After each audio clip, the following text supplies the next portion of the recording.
Once upon a time, once upon a time that was long, long time ago. Once upon a time that is a long, long time in the future. And once upon a time that is now. Once upon a time when there was no time. There were people. There were people, there were computers, there was artificial intelligence, and there were robots. And so, of many things people did with the artificial intelligence and computers and robots, one of them was they gathered all the recipes from all over the world, and they stored it in a computer memory in a hardware, and linked it to all the robots. And so, and made the robots work in the kitchen. And so now robots were making food for people, and people were busy doing whatever they thought worthy of their status of being human. So it was pretty good arrangement, pretty good times. And as it happens with all good times and stories, there was a twist, and the twist was that due to some glitch, the memory of all those recipes from all those places in the world was deleted, and it was lost forever. And so now robots couldn't make food for people, and people, having not worked in the kitchens for generations, they had completely lost the idea of making food, or the concept of recipes. Much like how the kids who spend all their lives in cities, they don't know perhaps whether watermelons are grown on vines or on trees. So just like that, people being used to robots making food for them had lost a concept of recipes, and they didn't know how to make food, or what good food is good for what occasion. So as this memory was lost, surprisingly, there was no panic. People didn't think much of it. The food was still there. They were still getting nutrition. Yet life wasn't the same. They would come back from after a long, hot summer day on the beach, and their dehydrated bodies would crave refreshing lemonade. And so, driven by instincts, they knew something had to be done about it, but having no memory or idea of how to make food, how to mix things up, what's good for what occasion, they would go into the kitchen and boil water, put some cinnamon and cloves in it, and have it for a drink when they were dehydrated. Or during long cold winter nights, when the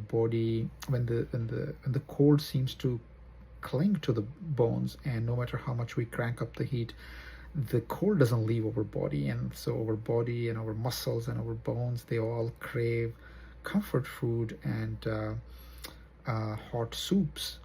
So again, driven by instincts, people knew something had to be done about it. They would get up, but having no memory of how things are done and how to mix things up and what recipes are, because there was no recipe book, they would come back on those long cold winter nights with a glass of cold, icy cold water with a lot of chili powder in it in their hands. So while they were getting the nutrition from one way or the other, there was no real joy left in food and the pleasure, certain pleasures that come with it, and the comfort that it provides at certain times. So over time, people lost even that idea that food can do that function. So they lived, but they lived without an idea or notion of food being able to provide comfort and pleasure and joy.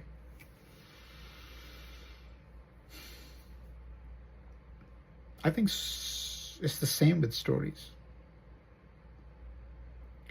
If we completely forget stories of the ancestors and legends and heroes and prophets and saints, we might live on, and we may even totally forget the idea or concept of how these stories and why these stories are important, and they are source of joy and comfort and nourishing the soul and the heart. We might totally forget about it. We need to keep telling these stories so that we don't forget. We need to have the storybook that we can reach into during the dark nights of soul, And so we can read ourselves and remind ourselves the story of a hero, a legend, a saint, a prophet who encountered a devil. And did they fight?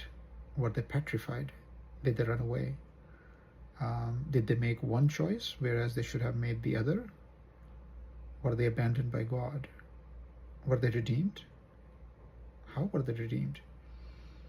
Or the stories to remind us that there are angels in life or in the world, and that there is beauty and there is truth and there is grace and there is friendship and there is companionship and there is loyalty.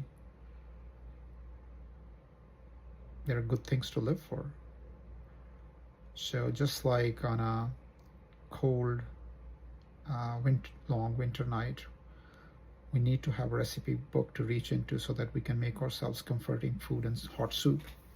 We should have a storybook that we can reach into during the long dark night of the soul, and read ourselves and remind ourselves the stories of people in similar situation.